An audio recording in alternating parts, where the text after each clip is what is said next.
But tonight we are going to talk about one of the important laws, and that is the law of sanitation.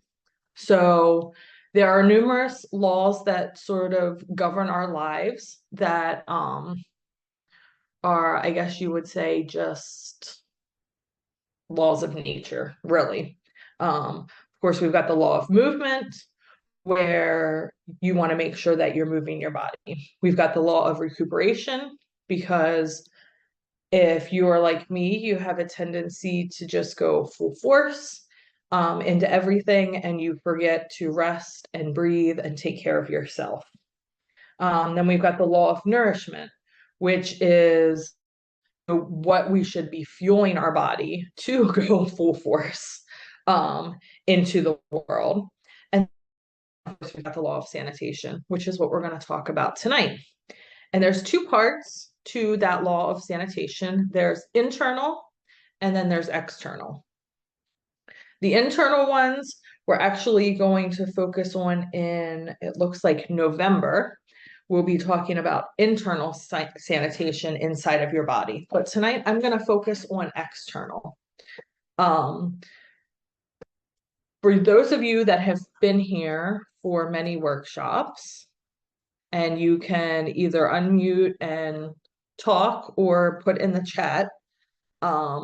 Let me see if anyone knows what are the 3 T's that cause subluxations. Can anyone give me one of the 3 T's that can cause subluxations in your spine?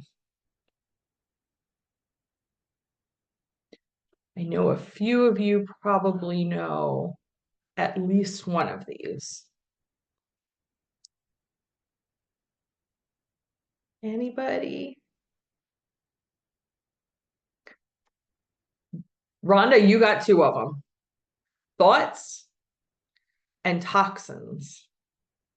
The other one is probably the most obvious one, traumas.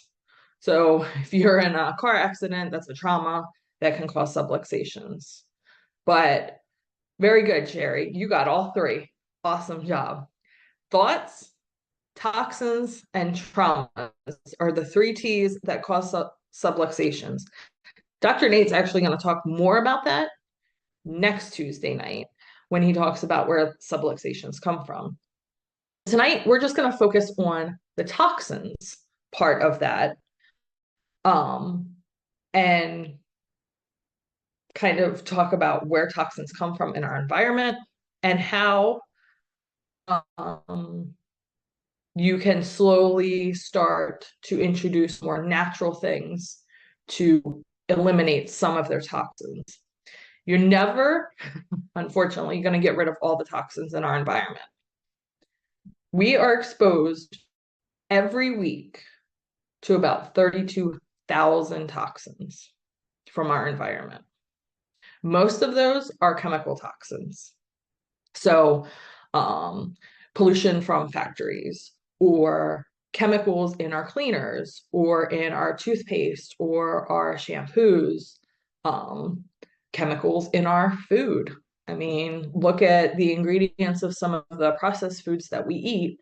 And I think the rule of thumb that I was always told was, if a 5-year-old can't pronounce it, you probably shouldn't be putting it in your body. And I'm a lot older than 5, and I can't pronounce half the stuff in some of those packaged goods that we find in the grocery store. So just think about that, 32,000 toxins every week. So I want to kind of focus on what you can do to eliminate some of those toxins personally from your home. Because out in the world, there's only so much we can control, right? In your home, we at least like to think that we have some kind of control over what happens within our walls. So I want to share a story with you, because as I was preparing for this, I'm like, I don't know what direction to go with this workshop. And it kind of hit me. I have a personal story that ties very nicely into it. I would say about 5 years ago, We had just moved here to Canton, and my daughter was about 3 or 4, and she has seasonal allergies. She gets mostly from me. And of course, in Ohio, there's tons of pollen out there. So every spring, every fall, we would deal with allergies with her. And, she's just this tiny little thing. And the allergens would get so bad in her that it would actually start blocking her breathing ways. And she would have what they call asthma related to allergies. So we had to for her, which many of you know, inhalers, really just steroids to help open everything up and allow the oxygen to get into her little lungs. So while we're using this inhaler at least twice a day for, I would say, probably 9 out of the 12 months of the year, I love to do research, and I started thinking there has to be a better way to do something to help my child other than pumping all of these steroids into her so she can breathe normally. So as I'm researching, I kept coming across this statistic that 80% of the air that you breathe is from your home. You think about it. When we're not at work, we're not at school, we're not running errands, most of our time is spent cooped up in our houses with either our heat on because it's too cold outside, or our air on because it's too hot outside. We don't get fresh air the way that I would say even a generation or two ago got fresh air. So what I was reading was saying if you want to start changing, if you have breathing problems, look at the chemicals that you have in your own home, because that's where you're breathing most of the chemicals in. Well, I had Clorox bleach and Simple Green and ammonia, like anything that had chemicals in it, I had in my house. The Clorox wipes, like I used to buy the big things of Clorox wipes at Sam's Club, and I would wipe every surface down with those like every day because that's what I was taught was how you keep a clean house. So that's what I did. Not realizing that that was actually contributing to my daughter's asthma. So I started slow because just like any change, it can be overwhelming, right? And I get overwhelmed pretty easily, especially when it comes to change.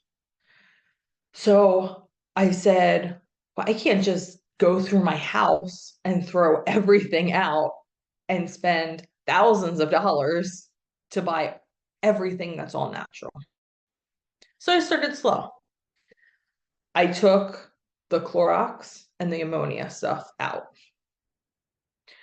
And I just found different, and there's tons of different natural cleaners out there. Everybody has their brands that they like.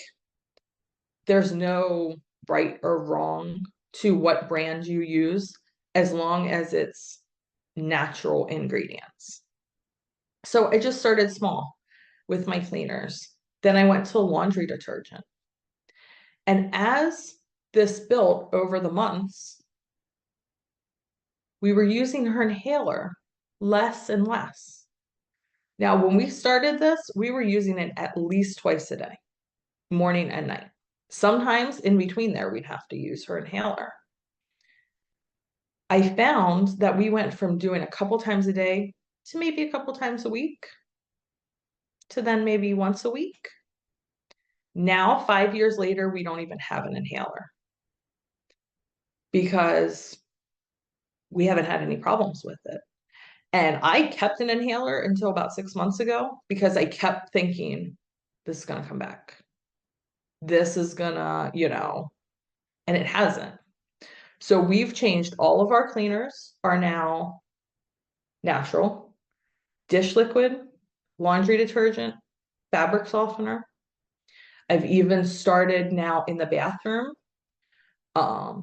Our toothpaste still has chemicals. That's my next step.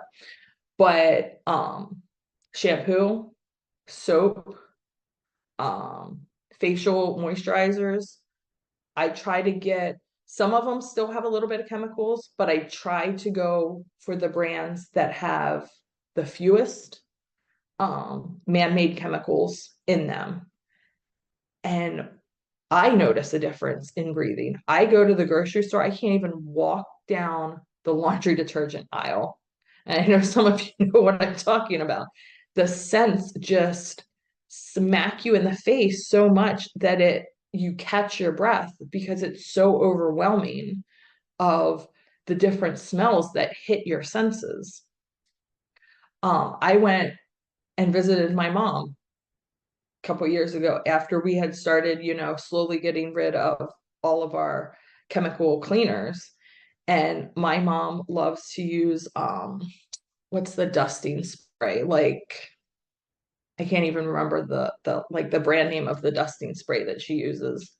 And I walked in her house and I was like, oh my God, what is that smell? And it instantly gave me a headache because I wasn't used to smelling, this dusting spray that I had used my whole life and had never noticed it until I stopped using it. So it's just the little things that you can start changing. Don't go and clean your cabinets out and throw everything away and go to the store and spend thousands of dollars. Wait until one thing runs out. And instead of buying the Clorox bleach spray, buy an all natural version to replace it. Just do the little steps. It's kind of like the book we've talked about, different workshops, Atomic Habits. It's slowly doing one thing at a time to make those changes. 1% of change today and 1% tomorrow will compound on itself. And before you know it, you'll have a healthier environment